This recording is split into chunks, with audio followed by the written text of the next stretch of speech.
Hi, everyone. I am the founder and CEO of Leva, and I'm excited to be here today with Carol Banks.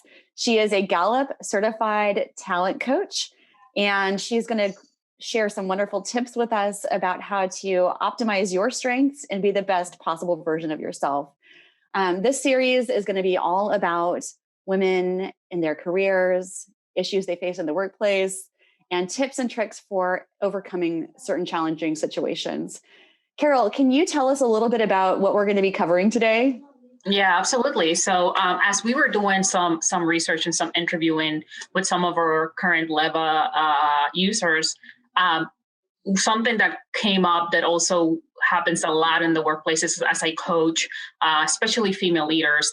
It's, hey, what is the difference between assertiveness and aggressiveness? And many times when we are being very forceful, the term being too aggressive comes up. So we're going to talk about, how can I come across as assertive in the workplace versus aggressive?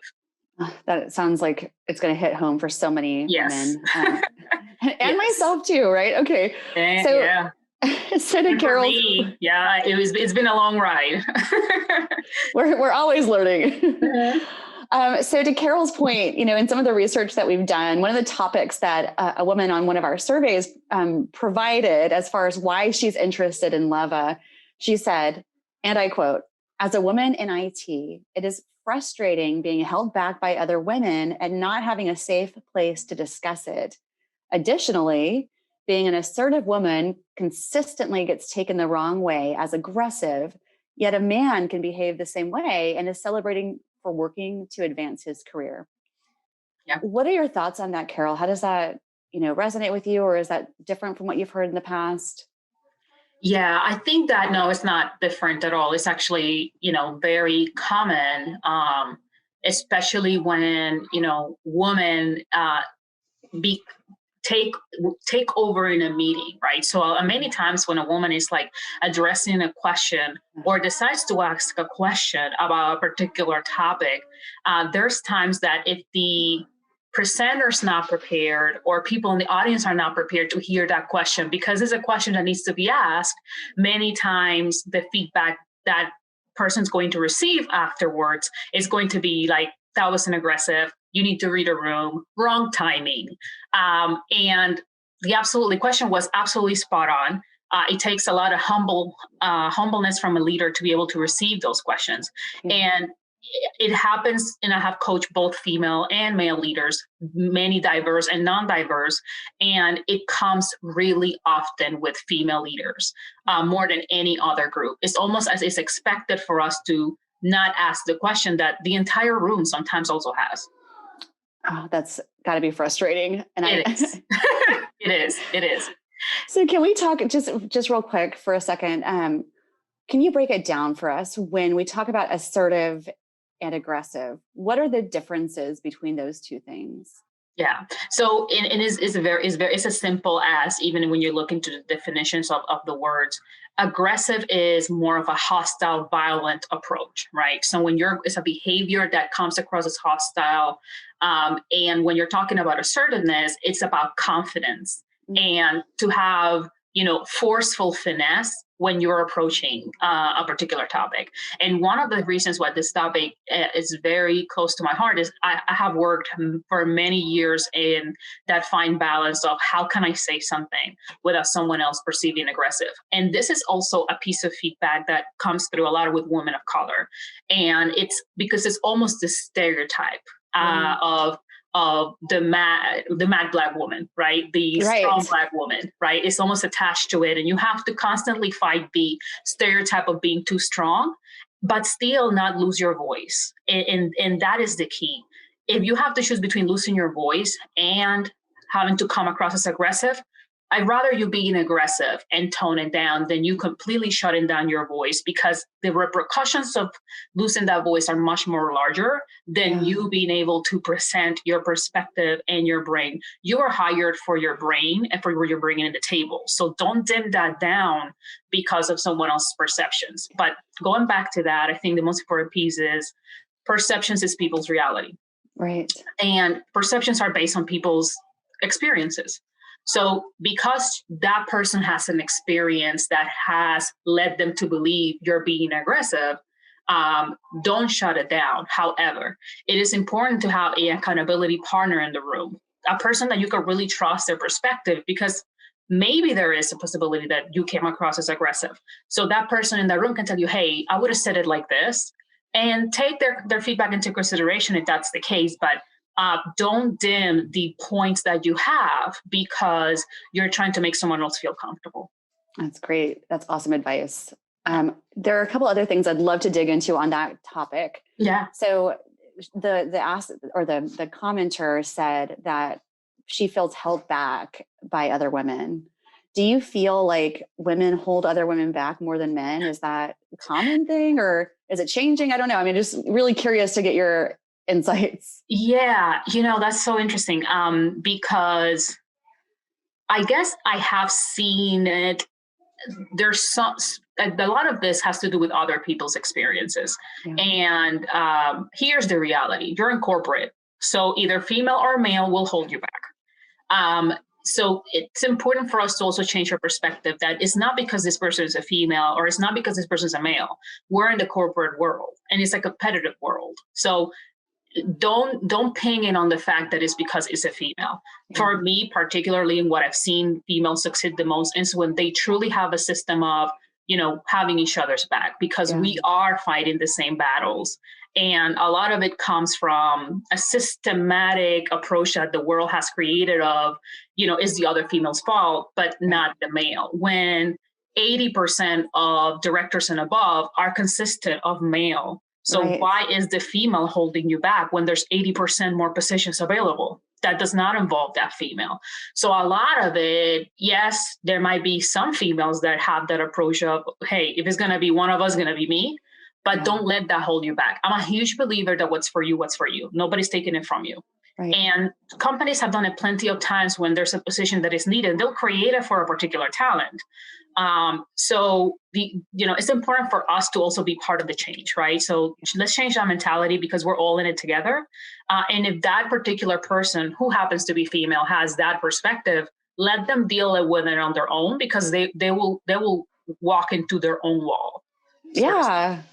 Okay, God, Carol, I got to just pause and say, I love what you just said. And I think it's amazing because it's so spot on with where the reality needs to be in the world. And I think you've just done a really good job of explaining that in a way that's totally approachable. And I think hopefully everyone can wrap their heads around. Part of what I'm so excited about with Leva is that, it is our opportunity as women to help other women through various stages in their life. And Leva literally translates as to lift. And the whole reason behind that is because it's the idea that we're going to lift other women up and lift each other up. So what you just said totally resonated with me. And I'm very excited to hear you say that. Me too. Okay. So the last question I have kind of in this subject from this user is, do you think the industry or job function a woman is in has any effect on whether she's seen as aggressive or not? For example, this person mentioned being in IT. Does that matter, or is it kind of the same story across the board? It's interesting. I think no matter where you are, woman, and I think Sandberg on her book Lean, she brought this up about likability and accountability, and this fine balance that we women have to constantly have of being likable or being accountable and kind of staying in the middle. And this relates in every industry. So I've been in operations, I've been in marketing, I've been now in IT, and I see that in the places where less women have a voice, the one that stands out tends to come across as aggressive. If there's more women there in that room with a voice, then suddenly your approach does not become as aggressive. But when you are the minority and you're the one speaking out, yes, of course, because you're the only minority that is speaking out, versus when there's many minorities with the same level of voice, then it becomes different.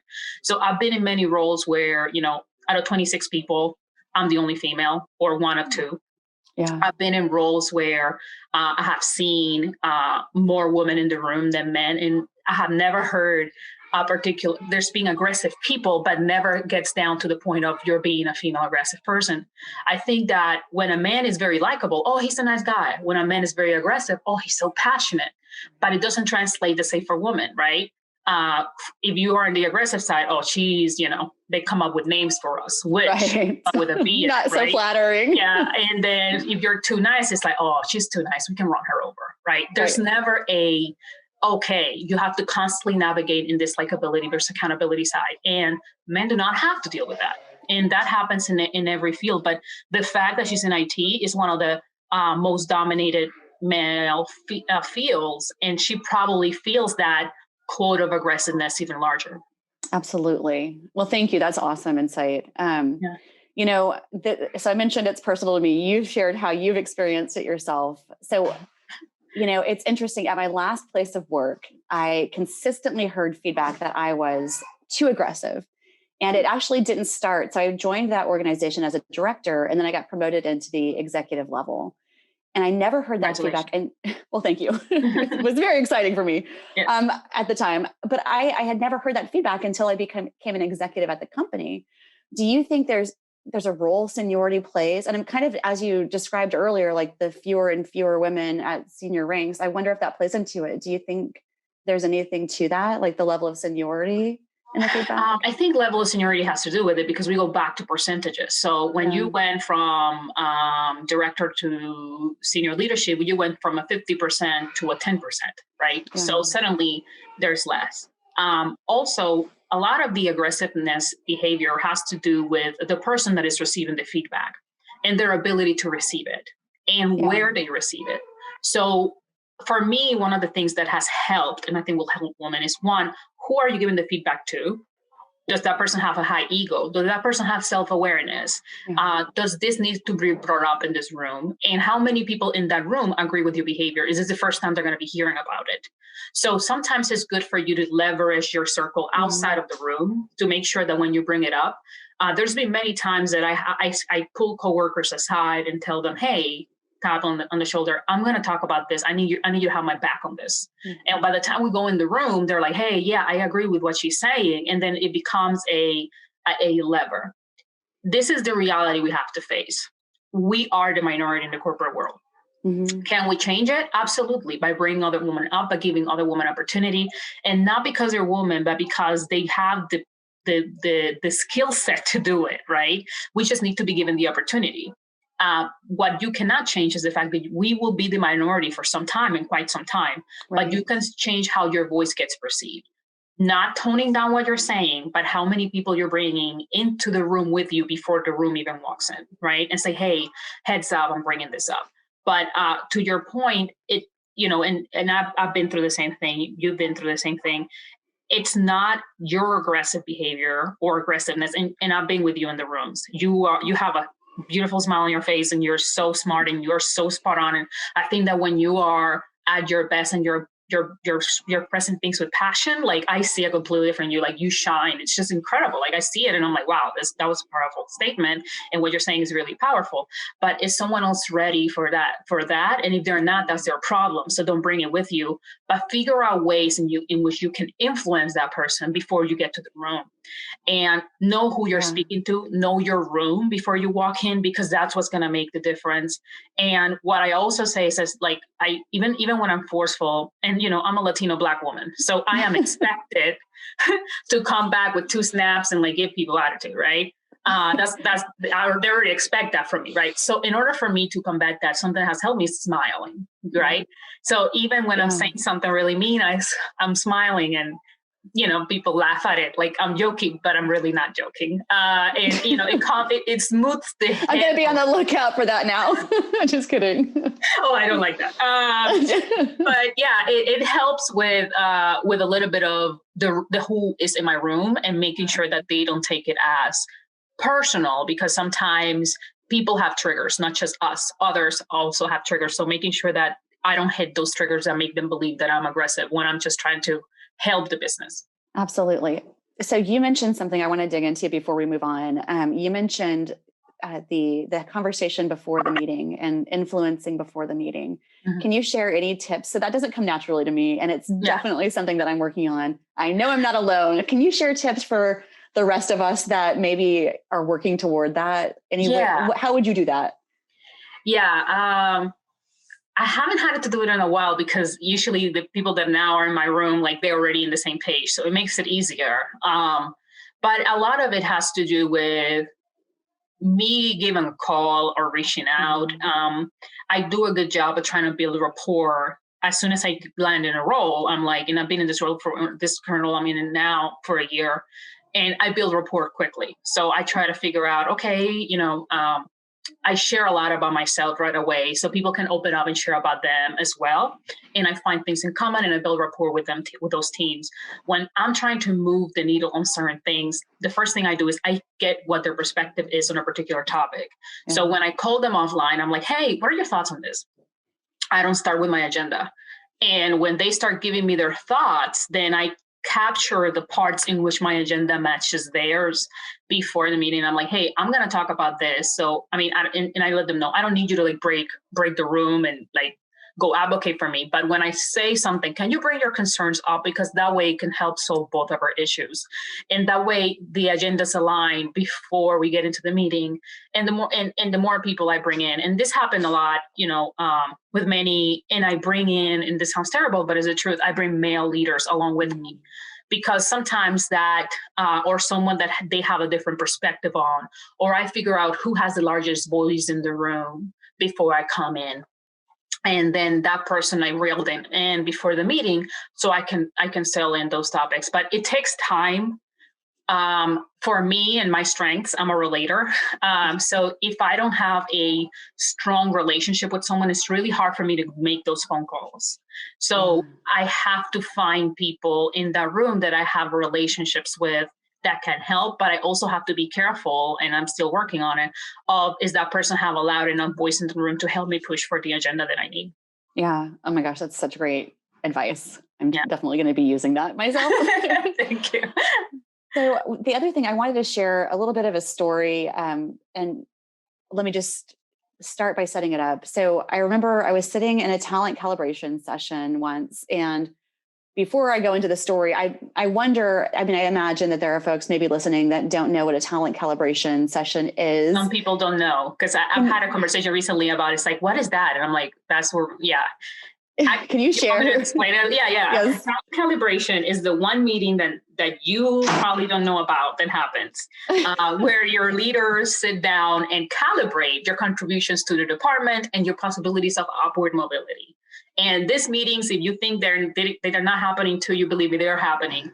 Your HR department leads them to make sure that it's a fair assessment, but your leaders bring their input and their perspectives on your contributions. Awesome. Thank you. Yeah. I just discovered what they were within the last 10 years. I had no idea. And then I remember going to my first one and I was like, oh my God, this happens. Yes. So I was sitting in a calibration session and we were talking about just the high performers and the low performers, who's the best of the best, who's the worst of the worst, what can we do about these things? And many of the high performers being discussed were female, which, is not surprising. Time and time again, I kept hearing their fatal flaw being described as aggressive. They're too aggressive. And at one point we got to a low performing male and the comment was actually made that he's not aggressive enough. And I thought that was really interesting. And I didn't want to be, because me, like I'm always the person that's like, this thing was said. And I was trying to be more like soft about it. So I just said, hey, just let me pause the proceedings for a second. I don't know if anyone else is hearing a theme or a word being used to describe a lot of the women. And thankfully, somebody that was sitting behind me at a different table said, actually, yeah, I was just noticing that too. It feels like we're saying that these women are aggressive. And then a really nice, healthy conversation ensued. But one conversation doesn't change a culture. So I wonder, what are your thoughts on that situation in general? Have you heard that? I mean, I'm sure it's not unique to that company, but yeah. Oh, yeah, absolutely. I think, and I just want to bring out that you unconsciously just said, I very softly brought up, right? So like when you were talking about your story, it's like, I softly brought it up. Like It's almost like a taboo thing that we shouldn't be talking about. And what I will say is in this year that we've had that's been insane, something that I'm very proud of this last year is that we're bringing up topics that makes other people feel uncomfortable. And, we should also do the same for this female male interaction that we're seeing in the workplace. I love that you brought it up. Many people there probably wanted to say something and they didn't. And even though you said it softly, it still was brought up. And that's the part where I want to make sure that we don't shy away from situations. But yeah, absolutely. It's expected for a man to be aggressive. When you think about what society has built and told us from, the Young and the Restless on popular TV to, when you see The Office, when you see anything that the cultural things that we learn from, it's okay for a man to come say, you're fine, and you're fired, and like do all these different things. But when you see women being leaders and strong leaders, you see, and I'm bringing popular culture because that's where we get our references from. You see The Devil Wears Prada, and this woman is a terrible person that throws her coats in someone's desk and keeps walking, disregarding humans, right? But it's not, and that's where we take us like, oh, that's how I need to be in order to be this female leader, and this is how I need to be in order for me to be a male leader. And then if you are too aggressive and you're presenting male-like qualities versus no, we can be both. Men can be extremely sensitive. It's okay. Actually, one of the best male leaders have the sensitivity to see others' perspective and seeing others as human. And I think that the most important quality of any leader and in any person in a job is respect. Just treat people with respect.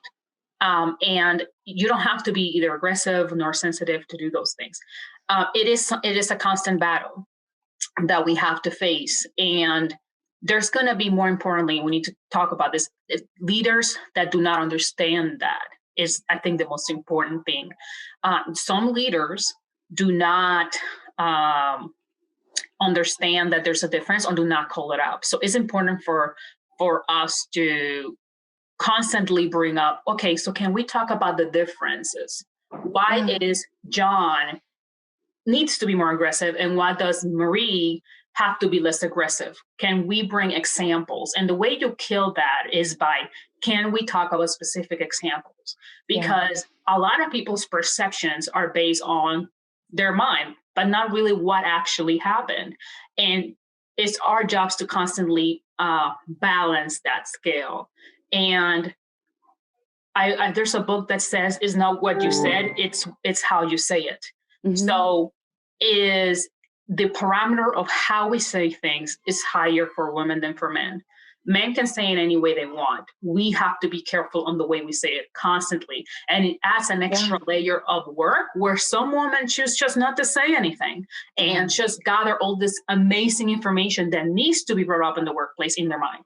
Yep, absolutely. I mean, I feel like there's so much fear. Like we talked about earlier, we talked about there's this fear that women have of what other people are going to think about you. And that holds people back. But I think to your point, and all of the examples you mentioned from popular culture, I mean, that's also the way that we're raised and socialized and conditioned. So yeah, I call it FOPO, which there was an article from the Harvard Business Review that came out on FOPO, and is a feel of other people's opinions. And it's actually, it's a survival mechanism from human behavior, because based on other people's opinions, we land on certain societal classes, and it helps us survive in the long term of 2,000 years of human like existence.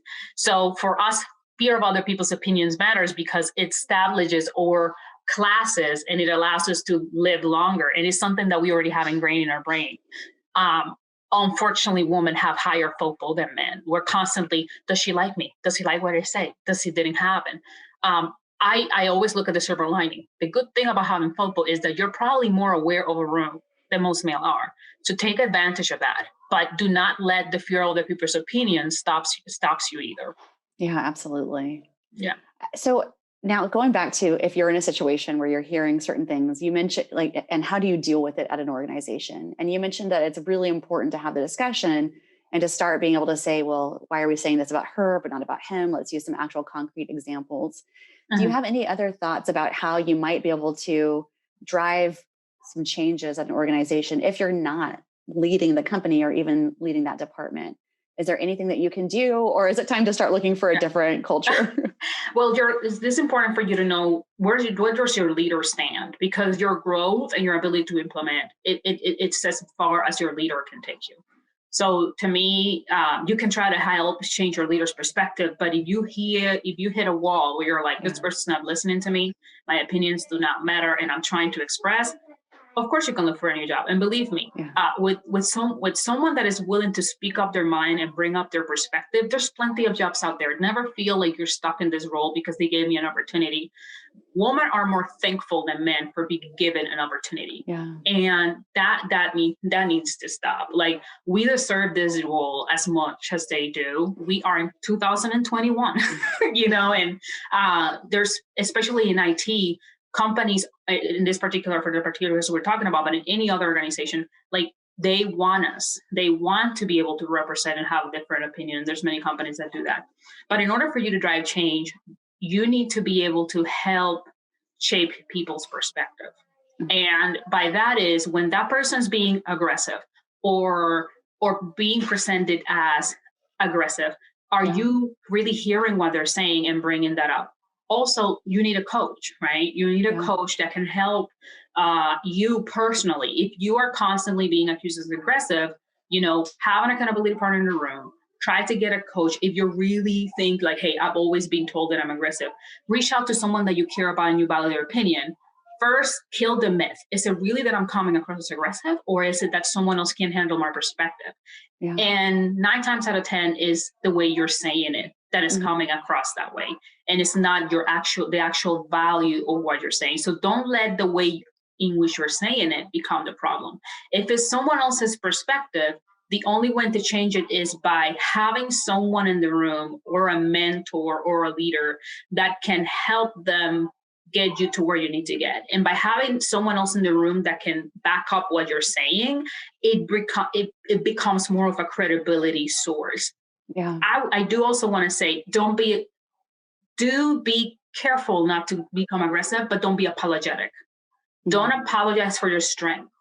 Like, we need to be strong in order to be heard. So don't shy away from those interactions, and bring other women with you. You have to bring other women with you and encouraging them and helping them shape that. And I'll be very honest, a lot of how you say it comes with practice. So you have to practice saying it in a different way, seeing how it lands. Keep a journal on when you came across aggressive, when something landed really well. You will know because someone asked you in the room, say, hey, when you said that was awesome. Write that down in your journal so you can be like, okay, what did I say there that was different than the last time I said it? And that way it'll help you keep track, and practice makes perfect. That is such great advice. And, as you're saying that, I'm reflecting on a couple of meetings that I've been in where, the subject matter is tricky, right? When you're playing a high stakes game, people, there's a lot of sense of ownership and pride about the work that we do. And there should be. And when I've been in situations like that, I like to use humor. Even I'm super cheesy, Carol, you know that, like, I'm the one of the cheesiest humans. But I like to use humor, and I will use the cheesiest humor. It really doesn't matter, just to try to like make light of a situation. And sometimes I get laughs and sometimes I don't, but I think at least people know Vanessa's not a crazy person. She's not trying to like take everything over, even if I feel that way, so I don't know, that just has worked for me. Okay. So there's one more topic I definitely want to cover. And you mentioned that there's this balance between likability and accountability. And it's very true because as a few years ago, when I started getting this feedback, I was really trying to navigate, how do I become a better leader, knowing that there are these limitations placed on me because of my gender, especially at this particular firm that I was working at. And so I sought out a Women in Leadership course through Cornell University, provided by Dr. Deborah Strader, and she was fantastic. It was an amazing course. For the first time in my life, I was introduced to the concept of the double bind, which is what you're talking about. So she describes it as this. The double bind means that women operate in a set of narrow boundaries. If they are too assertive, they are seen as aggressive and unlikable. But if they have caretaking qualities, that's affiliated with weakness. So women just can't exercise the masculine behaviors of leadership as openly as men can. I sometimes call it the niceness penalty. And the fact is that both men and women expect women to be nice. So it's like the bias kind of exists across the board. It's not a bias that's only men think women need to be nice. Women also think women need to be nice. So I'm just curious, how do we play the game? And you've covered this well already, but if we were going to leave the ladies that are listening to this conversation with a few tips, what's the best way to play the game? Yeah. If we figured it out, right. What we know right now, the best possibilities that we have today. Yes. You know, it's a really hard balance that is so built into our society and our society norms. And I do remember in one of the roles that was heavily male led, and I was one of the few females. I do remember being the only one with young children, right? Like being a mother of a toddler at the time, and being in a multi-million-dollar business, and one of them being male, and looking around the room. And in order for them to do the job, which was highly traveling and highly all of that, they had stay-home moms, which is like great, Yes. right? Like, believe me, like there's been many times that I'm like, how could I have made that work? Even though it's as much work, believe me, it's as much work. I'm thankful every day that I get to go to work. But it's still a perception that they have, when you walk into the room and they look at you, because every day they're like, well, they have this perspective of the caregiver, right? Because if you're caregiving your children and taking care of them and all that, we can do both. I can be a great, amazing caregiver. And I had a leader that sometimes when I come across as very aggressive, she'll tell me, how will you say that to Blake? And completely changing my perspective when I was being very forceful and like perceived as very aggressive. How will you say it? And I'm like, oh, well, I wouldn't say it like this at all, because she's my love, right? And I'm like, it's suddenly like you completely change your perspective on how you say it. So for me, that's how I manage mine. Like every time I'm being too forceful, because I believe that this is the right thing to do. I have to go back to how will I say it to my daughter, and that will completely kind of bring me into a middle balance. The other thing that I have constantly coached on when it comes to women to being aggressive, I always say, there's times that there's the right thing to do, and the right thing is always the right thing, but the right thing should never be a priority over being kind. So even if you're right, you have to choose between being right and being kind. And you're in a conversation and you're like, I am right and you're wrong, and I have to choose between being kind and being right. Just choose the kindness, and you will get to the point in which you are right through, but never let go of that kindness. Because when the kindness goes away, then you're just trying to be right. Then that person's going to shut down and you're going to lose them. Yeah. So I think that's that. But in terms of how do we change that? Yeah, that niceness perspective, it's going to be something that we constantly have to help each other get there. I think, to your point, being surrounded by strong women that have figured it out, that's something to us other women that, okay, this is possible, it can happen. Because I do remember me being in the world around, many roles, and all this amazing male leaders were doing such a great job.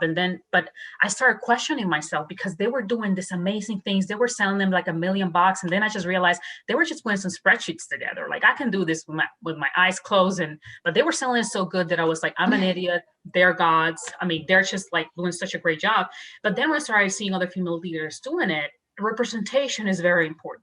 Yeah. So in order to change that niceness perspective, the biggest way to do it is through representation. And as a woman in IT, even if you don't have direct reports, as a woman in marketing, as a woman in many fields that are men led, do not take away the fact that you are representing to someone else. To you, your role might seem small, but the more and more we keep habitating that room and being there, you're representing to someone else. And that representation to other male coworkers and that representation to other females will make a huge difference. That's so incredible. Awesome. So that is also how we change the game then, because that was going to be my last question. So yeah, that's how we change the game, is by us being in the room, by us representing that room, by being there for each other. But you will not be able to change, you can impact, but you can't change someone else's perspective completely. But the most important thing about people's perceptions is that it involves emotion, and emotion is easily changed, right? So you cannot change completely life experiences, what happened to them when they were a child, what's happening to them when they're home. You cannot change that. But your behaviors, and every time you get an interaction opportunity with that person, it slowly shapes the way that person thinks. Even though you cannot change their core values, it will eventually change the game. That's wonderful. Thank you. Is there anything else you'd like to share with our listeners today? No, that you are absolutely fantastic, and that I am very excited that you're doing this, and that we need more and more apps like Leva out there to help us on a daily basis, because we need each other's support, and this is a great way for us to get it every day. So. Well, thank you so much, Carol. And thank you for all of the wonderful words of wisdom. It's amazing to be able to have you here speaking with us, and the coaching that you're going to be offering to our users. So we're really excited. I am very excited about that as well. All right. Have a great day, ladies out there, and there will be much more to come. Thank you so much for tuning in, and we'll talk to you soon. Bye.